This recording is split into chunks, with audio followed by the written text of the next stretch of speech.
Hi, I'm Cody Alexander with Match Quarters. Welcome to another The Art of X show. Today, we're going to start a multi-part series where we're teaching coverages. We're going through the basics of coverages.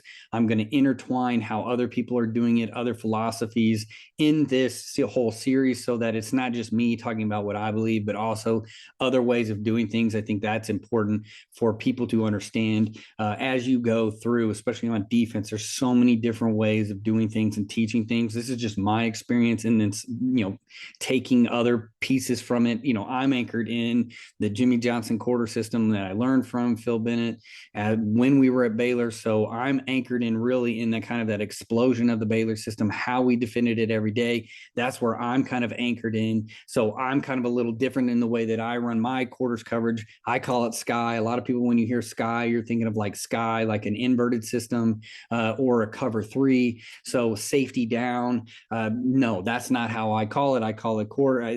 Quarters to me is sky, cloud is cover two. So how we do that, what we call it, some people run palm, some people call it two reads, some people call sky four reads. So I'm going to try and kind of go through the basics of what I believe and how I have taught these things, but then also give context to some other situations and some other people and what they're doing. So it's just kind of an over encompassing thing, something that I think is important that we all should every off season try and improve the way that you teach things wrong. What ends up sticking usually is best practice, especially for you. We all have different players. Some of us have Division I football players. Some of us are just hoping that we can get enough kids out to play on defense. So I've been at both those situations. I've coached Division I athletes. I've coached athletes that I'm just like, I can't believe that I'm playing a JV player on a Friday night against the state championship team. But that's the life, and that's what makes coaching so much fun. Is that no matter what, you don't give up on the kids. You do what's right for the kids. You try and make things as simple as possible, not simplistic, but as simple as possible so that you can teach any kids. And you try and develop a program and a system. And over 10 years of coaching and a diverse background of kids, that's kind of where I'm at, especially with the quarters.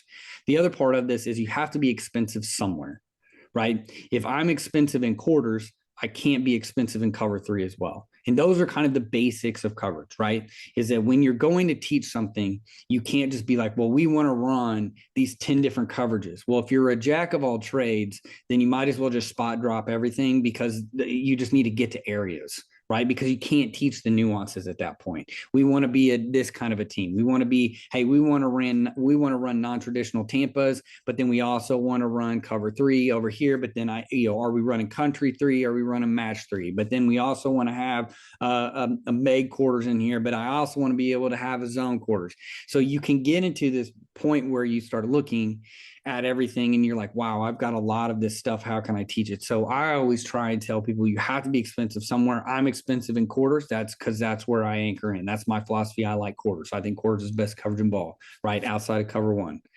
So because obviously if you can play cover one, that's what you should be playing because it's just cat coverage, right? So to me, I think it's important to understand where are you expensive, where you inexpensive. And so hopefully as we go through this, you can kind of pull some things. Hey, I'm expensive in quarters. I need to get better and nuanced on this part. Or, hey, we need to have an inexpensive way to run quarters. I like the way that this is taught. I like the way that coach said this.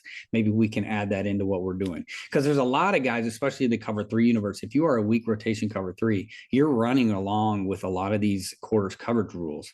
You have these quarters tools in your toolbox already. You're just not running quarter. You're not calling it quarters. It's the same thing when I always ask people are like, why don't you run cover three? Well, I can get to that through safety spokes, and we'll go through safety spokes. I'll kind of talk through that whole deal, my philosophy behind them, what each term means. But when you run split field coverages, you can do a whole bunch of different things. You can close a post just by the way that you teach. So, there's not one way or the other, because if there was one universal way that everybody should be doing it, we would all be doing it. Football would be boring, and then I wouldn't have anything to talk about. So let's go over coverage basics. We're going to start with quarters today. That's what we're talking about in this episode. So geometry is important. You have to understand the foundation of what you're building, right? So in sky or quarters, we are running a box. So if you actually look like Georgia, Alabama, Saban, like he's the king of coverages, right? When they hand a manual out to their freshmen, one of the first things that they're going to learn when they learn split field coverages is box. It's the first thing, because if you can understand box, then you can understand all the different variations that come off of them. And box is usually termed to that because quarters to a 3 push is going to create a box. Your CM linebacker is going to push to the flat. Your Mike is going to become the hook player, the wall 2 defender. Your corner and your safety are going to build caps over the verticals of 1 and 2. It creates a natural box. Whereas in cover 2, you're creating a triangle. So cloud is my 2 read, palms, however you want to define that. We're building a cloud. We have a corner in the flat. We have a linebacker as the wall 2 defender, and then we have a cap safety on top. We've created a triangle. Now, outside of that, when I try and go teach this, I'm trying to use 6 very distinctive words. And I think it's important as a coach, you have to be intentional about the words that you use, and you can't change them up. Once you decide on them, you got to stick with them, at least until the next season rolls around. So I always like to say up, out, and in the direction of the receiver. So when we are talking about the direction of the receiver can only go 3 ways. He can go up, he can go out, and he can go in. Now, eventually I added a couple years ago, I added back to the safeties, and that's a very safety specific word that doesn't really, I'm not talking about back with the will linebacker or the corner. I'm talking about these deep crosses, these deep benders, not digs, not shallow crosses, not those in between cover 3 crosses you see right above the linebacker, right below the middle safety. I'm talking about these deep crossing routes, trying to get back to the other hash, kind of these dirty double posts, or these kind of elongated Mills routes where it's not these hard cuts, these defined cuts. So we started talking about back, meaning that if he goes over the overhang and starts working back, I've got to nail down on that and in our basic coverages. So up, out, and in is a very specific and easy way to teach these coverages, because at the high school level, you have to teach these not only to your varsity athletes, but your sub-varsity, your freshmen, and then hopefully you have a direct tie into your junior highs, and you're talking to your junior high coaches who then have to go and teach the basics of this coverage. So when I would talk to my junior high coaches, I would just say, look, they need to know when they come in as freshmen, they need to know up, out, in, and they need to know match, carry, and deliver. And then we can define these for them. They need to understand that sky is a box and that cloud is a triangle. And that's why I created this coverage matrix. So let's start with the Sam linebacker. He's going to carry any vertical at 2. Okay. Once he's going to carry any vertical 2. The only time he's coming off is he gets pushed off. Okay. The corner is going to buy all of 1. I call it mod coverage, man outside and deep. Okay. I have all in number 1 unless he goes underneath right now. Most of the time, especially field corner, he's not going underneath all the time. So we should, or he'll have a reduction. We'll know, oh, he's in reduced alignment. He's motioning, something's happening, he's going in underneath right now, then he needs to turn. And what I say is ride the hash, pick up trash. So if one does go underneath, he's really going to rail it. He's going to ride the numbers, not the hash. And he's going to ride the numbers, and he's going to try and pick up trash on the other side, or help assist with any kind of corner route or anything else coming from outside in. So the Sam linebacker, again, is going to match anything out. This is where quarters is different as well. How are you aggressive with your overhang towards the out of 2? If the safety's taking it, you're running more of a 9-man spacing, a 4 lock, right? That's what Meg quarters, that's what you're running there. I call that mix, because we're mixing it up in the box. I'm taking the Sam and I'm putting them in. I'm putting them in directly into the fit. We're trying to run 9-man spacing with this. In my sky coverage, the nickel or the Sam is going to match 2 out. He's going to tag the hip. I want him as much as possible completely removed from the box. He's a coverage first defender. So if you are one of those teams that, hey, we're a bracket first, our nickel is like a 3rd corner, we're speaking the same language. My guy's just a little bit more of a linebacker than he is a corner. So he's kind of in that in-between area. We're delivering anything back unless I get a push. If I get a push call, then I know that the Mike's hinging at 45 and he's going to collect anything inside. So I don't necessarily have to deliver anything back. Delivering it back means if the running back stays in the down, he's in the box, he works vertically, it's play action, something like that. I'm going to deliver that back, making sure that the Mike sees it. The Mike linebacker really is in charge of number 3. So if you can count to 3, then you can play quarters. That's what, and really the offense can only give you 5 guys out. So if you count to three, you always have a midpoint of coverage. And whether it's 3x1, 2x1, 2x2, it doesn't matter. There's a third guy somewhere. Once we can define where that guy is he in the box? Is he out of the box?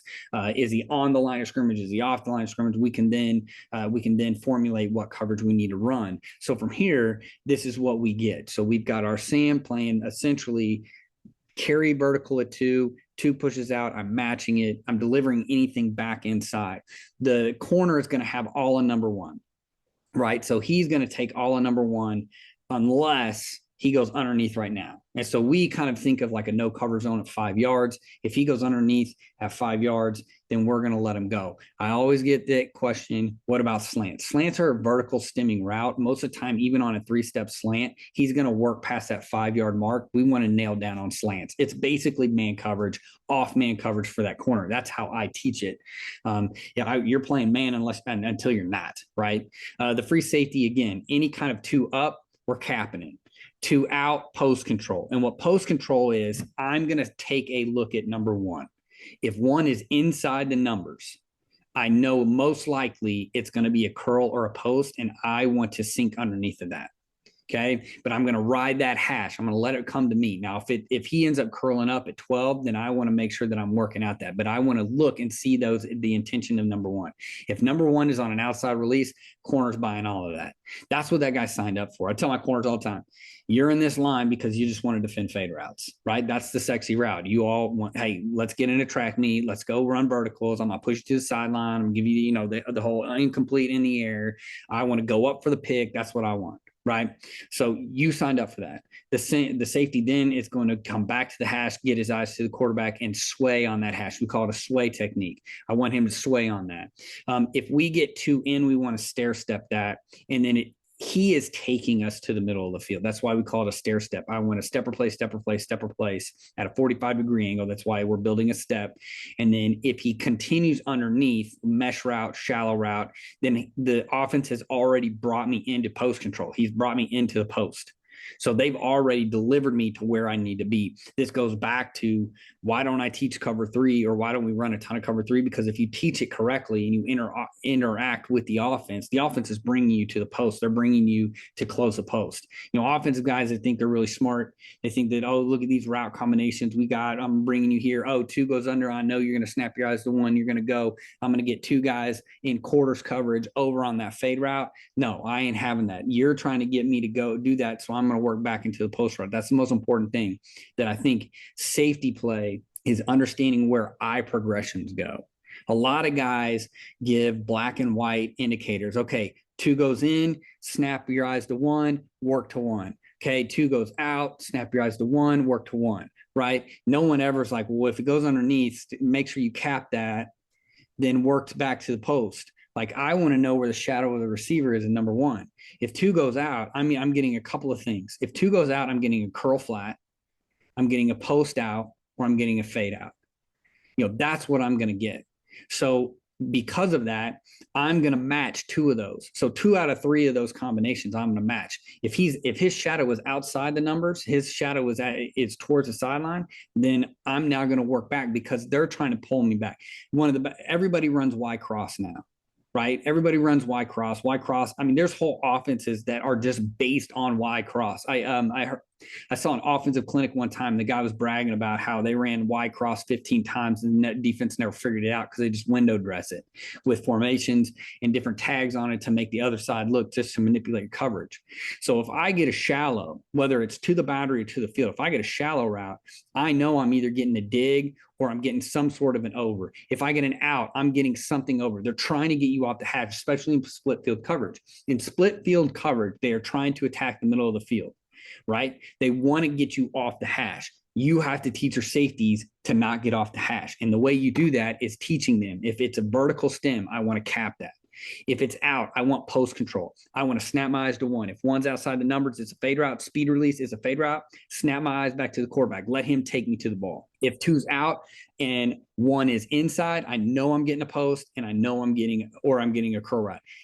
I have yet to find a receiver coach or an offensive coordinator who's like, you know what? I want you to speed release outside and then break inside on a post. I want you to run away from my quarterback and then break back to my quarterback so I can throw you the ball. It very rarely never happens, especially an off man. They want to dig you out. They give an inside stem. They're trying to wall you off from the quarterback and either curl up or beat you to the post. That's what they want. They're trying to run over the top of the safety and underneath that corner and try and make it a track meet. That safety needs to understand that once I get 2 out, snap my eyes. If it's a quick out, I'm probably getting a curl. If it's a square out, speed out, there's a likelihood I'm probably getting a post, because they're going to run fade out, fade out, fade out, and then they're going to hit you with post out.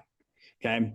And so that's where we get Mike, match, carry, deliver, right? So really, he doesn't have a match because he's not necessarily pushing. He's on the push side. So if he gets 3 up, let's say, and coach, how does he get a 3 up when the back's in the backfield? Well, if 3 is up, right, we get double smash a pipe. He's got to carry that vertical. If he goes out, we want to push it, and then now we are going to carry our new number 3. So if we get a push and 2's going vertical, I'm now going to carry my new number 3. Okay. If 3 goes back, we want to deliver it back to the wheel because the wheel's blind. We have to assume the wheel's blind. And I'll talk about split flow, load flow here in a second. So this is our box. Okay. Cloud technique. We have a corner who is going to assume any out of 2. So notice how the wheel linebacker doesn't have an out route.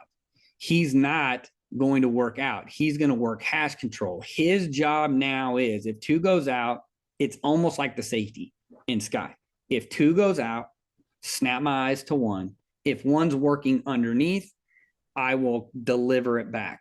If 1 is vertical, I now need to snap my eyes back to the quarterback, assuming that I'm getting something attacking this. So this is, again, we had a great player when I was at Baylor. His name was Eddie Lackey. He was an all Big 12 linebacker. We found him at Riverside Community College. He was going to go to Hawaii. I stood on tail. I was like, Coach, we got to sign this kid. He's the best linebacker in the country. And we signed him, and he was phenomenal. He was so good at this read, because a lot of times you run cloud into the boundary because you get 2 tight receivers. So he would see 2 out. They would try and run Y cross behind him. He would see 2 out. He would snap his eyes back to the quarterback and climb the hash and literally get interceptions on Y cross. He had several of them. I think he had one against Oklahoma State, I know, in 2013, and then another one against Tech, I know for sure. So I know 2 instances where that linebacker, 2 out, okay, 1's vertical. I know that that's being handled by the corner. That's being handled by the safety. I need to pop my eyes back and climb. And then that's where you get to pick. So again, the way that you teach eye progression, the way that you teach match, carry, deliver is an easy way of creating interceptions, right? Creating cutoffs, because that quarterback is not assuming that will linebacker is going to make it. Right? He's thinking, oh, well, he'll just kind of ride the hash and then eventually slough off, instead of getting his eyes back, seeing that the quarterback's shoulders are pointed in the middle field, start working back, seeing this over route. So that's an easy manipulation when you run so much cloud into the boundary, which a lot of quarters teams do. They know that they can run a fade out and they can clear out this hash. You got to teach that will linebacker, gain depth, get that vertical hook, get depth. And I've heard Dave Aranda talk about this too. One of the most important aspects in quarters coverage is that will linebacker, away from it, understanding I've got to find the vertical hash. I've got to get vertical. I got to get depth. I can't just stand there and let them throw that Y cross at 12 yards right behind me, making it easy, because now my boundary safety's gone. There's nobody there, and it's a track meet between your field safety and the Y cross. So again, we've got our carry and our deliver don't need to match because our corner is there. 2 is out. We're trapping it. Made coverage. He's mine. I'm buying it, nailing down. That's camp rules, right? We have other ways of doing things with cover 2. So if 2 is out, corner's going to nail down on it. Made coverage. Camp rules, we always want to just nail down on it. Any kind of bubble, any kind of arrow, any kind of out, I want to nail down on it early on, teach them aggressive, and then teach the nuance later. If 2 is vertical or 2 is in, it is a collision and carry. It is a catch tech mentality. It is a catch mentality, right? If 2's vertical, 2 goes in, I'm catching 1, right? It's hard. We got to see in the word, right? Collision, carry, cloud. That's what we want. We want to be hard through number 1. Now, the one thing, and if you're a linebacker coach, or you're a D-line coach and you're a coordinator and you're yelling and screaming at your corners coaches, why can't we get a piece of number one? Why can't we get a piece of number one? It's not always that easy. You can overcoach going hard through number one. I always would tell my corners, if you can get a piece of number one, get them. Otherwise, go defend your route. The safety will have to get to number one. If we can't, then we should be playing cloud anyway. We should be playing sky. So if you're one of those that is over aggressive, now I'm over aggressive here. Well, if he gets a quick out or it's an option route, now he can catch it and he can go. Or you're now knocked off balance. You can't then go get that guy, or I'm running right into the block. If I can dip and rip and get vertical to that bubble, or I can dip and rip and go collect that out route, I would rather do that than necessarily make contact with number one, especially if it's into the boundary. So that's right there. We have out, trap, Meg, right? 2 in, Meg number one, all collision. I want collision, catch mentality. Safety, if number two is up, we're going to cap it. And this is where it's different. If you are playing man match cover two, that overhang has to carry the vert, and he has to just carry it all the way, right? Trail technique, safety's working to the midpoint. I don't want to play it like that. I want the safety defending a receiver. I don't want a non-coverage defender covering a vertical. I think you get into trouble that way. So what I want is him to be a cap on number two.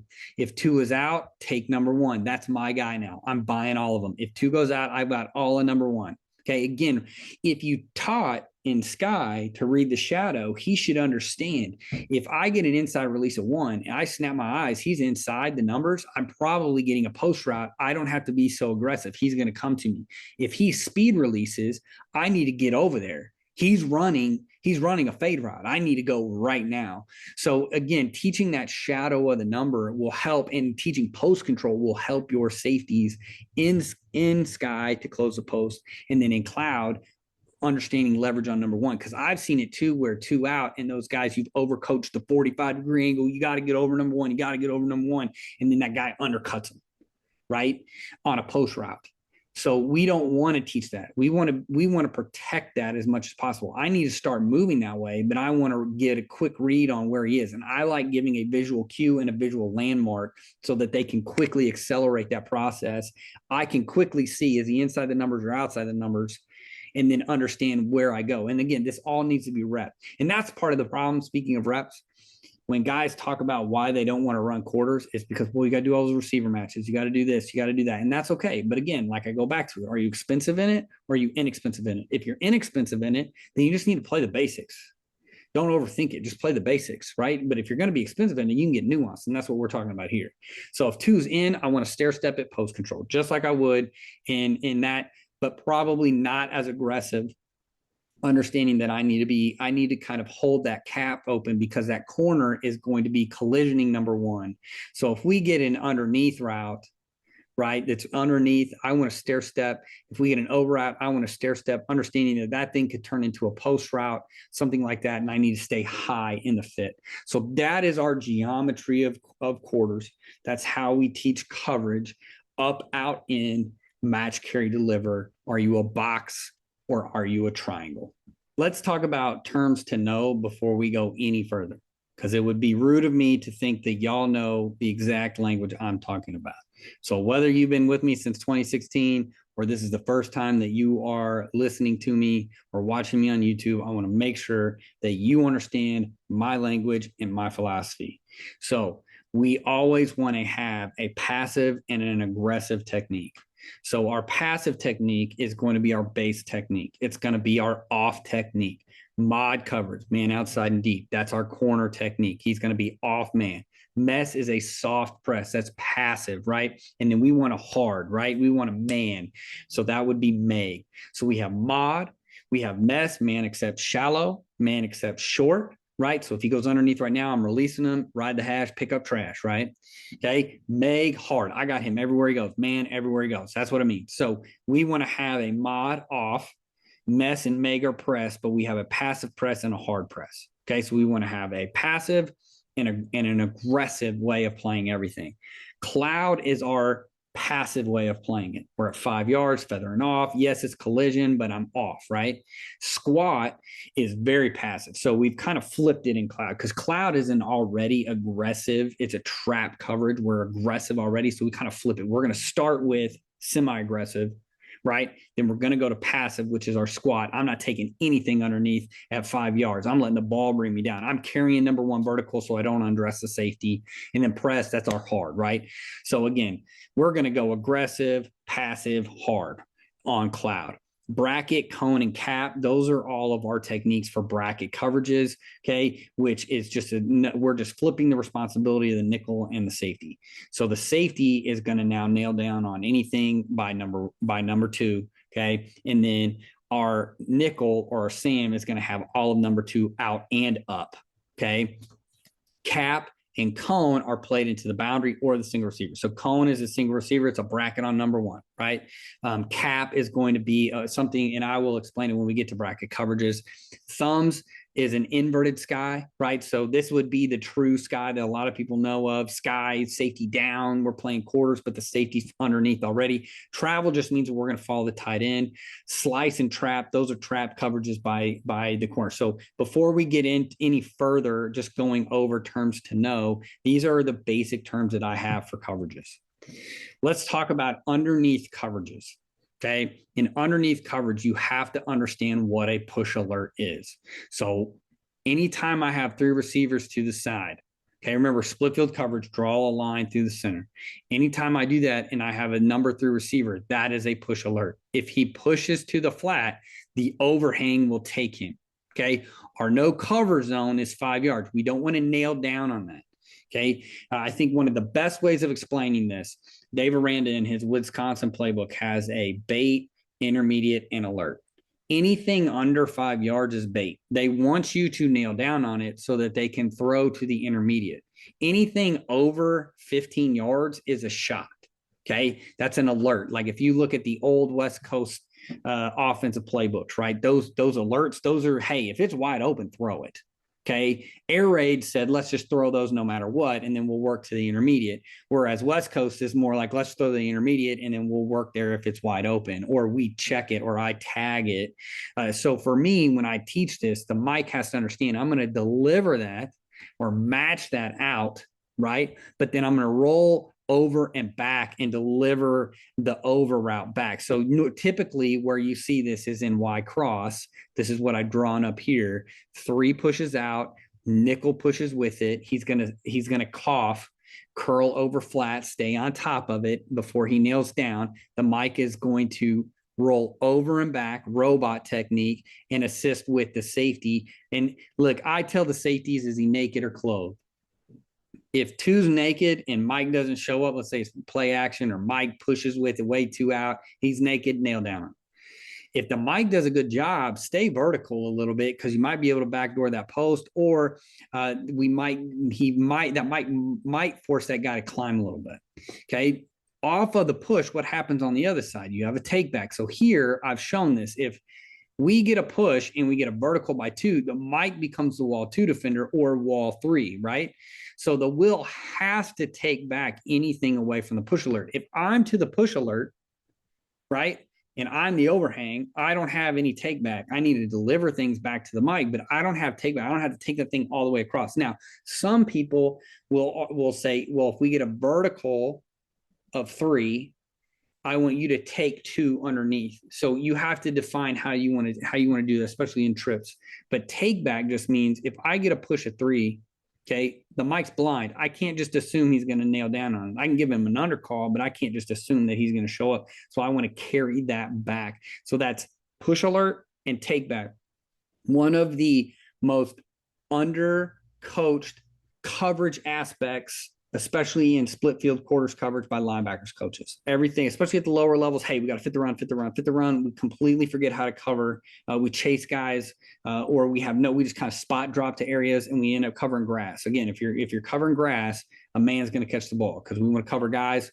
We don't want to cover grass. Defining verticals. This is a question I get all the time. Coach, how do you define a vertical? How do you define a vertical? I stay away from hard caps. If you give a definite 5 yard, 7 yard, 10 yard, that is where your kids will then break off. Okay. Once offenses figure that out, then they will manipulate that. So what I tell the kids is OVO, like Drake says, over the overhang. Okay. And I show them this right here. Our no cover zone is at 5 yards. Here is our overhang. The magic area for breaks in high school level is between 7 to 10. At the college level, it's between 10 to 15, 10 to 12. And then at the NFL level, obviously, you've got aliens playing quarterback. They can just throw the ball like 60 yards. So you can have breaks at like 15 to 20. So that magic area goes back a little bit, but we say over the overhang.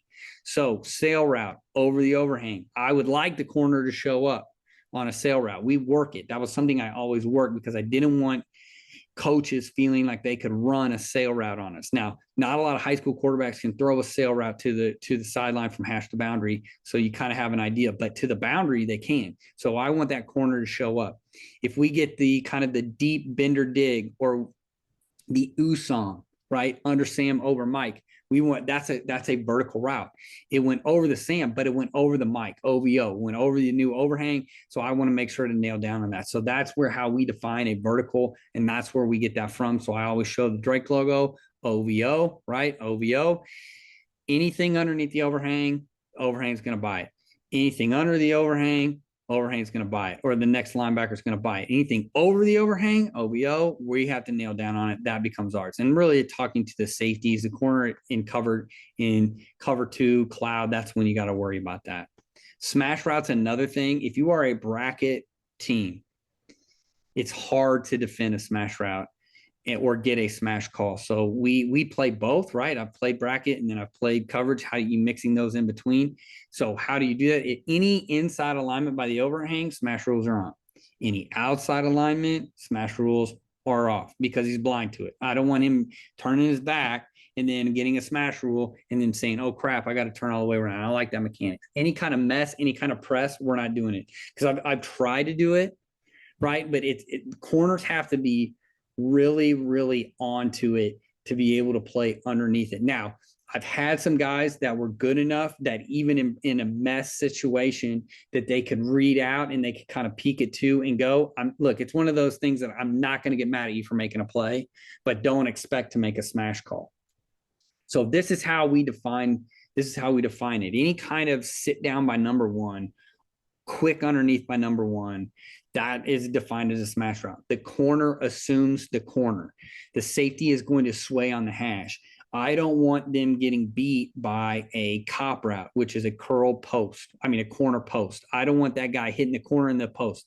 Because if you are always nailing down with that safety, what are they going to run? They're going to run the cop route, and then you have nobody in the middle of the field. So we wanted to do that. The other thing that I saw, especially when I was at Horn, if they would get in 2x2, we at the 6A level, inner city, a lot of guys have speedy backs. What do they want to do? They want to run the old 7-on-7 double smash a pipe. We got actually several picks off of this because our safety trusted the corner to take the corner and then would peel back on top of that running back working down the pipe. Quarterback, again, doesn't even assume that the safety is going to be there, and he just throws it. Safety's able to come back down and pick it. So smash rules inside, smash rules are on. Outside, smash rules are off. Any kind of press, we're not playing smash rules. So how does this fit into a base defense? Remember, coverage determines the fit. So quarters coverage, not made quarters. You can play it as 9-man spacing. Understand that if you are going to play it like the way that I've described it, sky, cloud, the safeties are kind of a little bit more passive. They're not actively in there. The nickel is more of a pass defender than a run defender. That is where you're going to get the 7-man spacing. And so you need to make sure that you're doing something up with the front. Typically, out of a 4 down, we would play a G front. And so this is kind of how we get our run fits. It's 7-man spacing. Our safeties are not necessarily taking all of 2 up and out. We have rules built into that. The overhang away, whether it's the boundary safety or the nickel, the SAM, depending on where the back is, are you in the fit or out of the fit? A lot of times when you play these RPO heavy teams, you don't want the nickel in the fit at all. So how are you manipulating that? I've talked to coaches about this before. The episode prior to this, I talked about spacing. And Spacing is easy when you draw up 21 personnel because it's really easy to see, oh, hey, there's everybody in the box. That's great. But when you start getting receivers out of the box, it becomes a little bit more confusing. And the way that I've described it is 7-man spacing is essentially I'm trying to fit the box with 6 defenders. I'm going to get a 7th defender depending on where the back is or depending on direction. And so that's how I'm able to then kind of manipulate that. How are we manipulating the front to fit it with 6? Okay. That's why I prefer a box fit. I don't want to spill overlap. I don't want to spill and kill everything, everybody spills. Because again, if you're asking that, say, let's say you're a 2-read team. And I've had this argument with coaches before. You can't play 9-man, and I hate saying can't. It's very difficult. I'll say that. It's very difficult, almost impossible to play 2-read or cover 2 and play 9-man spacing. Your safety can't be a secondary support defender, but then also be a direct primary defender against the run. And I've had this argument with coordinators before. If you are going to play 9-man spacing, then play quarters and just play Meg quarters, play 4 lock. Don't expect a cover 2 safety to show up. You're telling him to bail, but then the moment you see something, you have to go fit the alley right now. That's not his job. That's the job of you to create 7-man spacing so that way that cover 2 safety doesn't have to try and be a primary fit support player. So again, how you determine your coverages, that should then determine your fit. So if you're on YouTube, I'm showing you G adjust, okay? The nose is reading the center, okay? We're putting the 3 technique. I've got a typical NCAA offense, right? We've got 2 back, Y in the C. They're slanted, so the running backs to the by one side. I've got 2 receivers. My nickel, corner, and field safety are out of it. I don't want them in the fit at all. Even with the running back away, he's going to be late. The nickel's going to be late. He is the D-gap defender no matter what. 5 technique goes to the tight end. He's got the C-gap. 3 technique is to the tight end. He's got the B-gap. The nose is in a G. He's in a 2I. If the center's away, I close the opposite A. I want to close both A gaps by taking the center. Okay, that Mike is stepping to his gap and then working to the next A gap. Hopefully, we get the guard to go and he can even slough all the way to the C gap. The 5 technique is playing heavy. It could be a splatter, fist, slug. I've heard several different terms, but if I get the tackle to flash hands to me, I'm ripping into the B gap. The wheel steps to the B gap, snaps down to the line of scrimmage in the C gap. If we get a down block, which again, I'm showing you a slant formation, we're getting split zone. So we're getting zone to the 2 receiver side. I'm getting a down block. That D end is going to close the B gap. If he gets a tight end, he is going to spill it, right? That Will's going to fit in the C gap. And then our safety, who is a sky safety and is tracking that tight end across, would then be the D gap. So again, I'm trying to fit the box with 6 defenders, and that 7th defender will show up depending on the direction of the play. So let's go to alignment basics. Where do these defenders need to align? Safeties, their divider is the hash. They are hash players, right? If the slot is far outside, we want to be inside. If he's on the hash to outside, anywhere outside, we want to be inside. If he starts creeping inside towards the box, then we want to align outside. But the nickel is always going to stay attached to him in that sense. So the nickel is the one that can react to it. He needs to be inside eye to apex, depending on where the running back is. I say it a plus or minus system. Base, I want him inside eye, tip to tip, maybe even shoulder tip to shoulder tip. If the running back is away from me and I'm in the fit, right? Technically, I'm in the fit or what I call a late fit, then I can step to the box. Maybe take a step and a half to the box. If the running back is to me, I need a full cover down. I want to be inside eye, tip to tip with that guy because I am now a pass first defender. I'm not worried about fitting the run at all. That's for the boundary safety. So running back 2, full cover down, running back away, minus to the box, no more than apex. We don't want to move any further than apex. And I tell the safeties, I'm like, you're like a dog on a leash, right? You got that 4-yard leash. If you're not as athletic, it's a 3-yard leash. Because what you don't want is when you're into the boundary, You don't want that safety walking all the way out there on an oversplit, and then they just run little glance routes with the slot to no one, because you're playing split field coverage. There's nobody in the field. You have to protect the post, right? So how you teach quarters is what determines how effective you are going to be in closing the post. So for my safeties, I want them tip to tip with the tackle, their shoulder pad with the tackle, no more than 3 yards off the tackle. So when the ball is directly on the hash, you don't want the guy lining up on the hash. He's dead center in the ball. Now anything out, he can't, cloud coverage is going to be difficult. All of that stuff comes into play. It's the same. You're basically playing in the same spot as he is in the field. We move the hash to the tackle. He's now our new landmark, and you cannot be more than 3 yards from him. Normally, if you are at the high school level, or you have your offense uses a red line, which is the fade line, the receivers are not supposed to get out that. If we get an oversplit, again, we don't want to exceed 3 yards. So running back to me, I want to be apex. Running back away, I want to be hip, because now I'm in the fit. I want to be closer to the ball, especially if it's two receivers. If let's say it's 10 personnel 2x2, I want to be hipped. If it is a FIB, I want to be in an apex alignment as much as I possibly can. Hip, if it's 10 personnel and the running backs away, I can be a little bit closer. Let's talk about safety spokes first. This is how you can get to different things in quarters. And spokes are important because in split field coverage, you can use your safeties in different ways, right? Let's say I'm having problems with the number one receiver. I want to get a double on the number one receiver. We would call switch. So the safety, you're telling the safety, switch responsibility. You don't have the up of number two. You now have the up of number one. So you can play a bracket on one. Okay. And what that does is your nickel now has all a number two up. He has not all a number two out. The safety is now working to number one. Rail it is just my term for zone quarters. We're just railing it. Stay on your landmark. Don't move. Just rail it like a train. A train can't come off the tracks. Okay. So we're not coming off our track. The hashes look like train tracks. So it's a nice visual for those guys. It says, hey, hash looks like train tracks.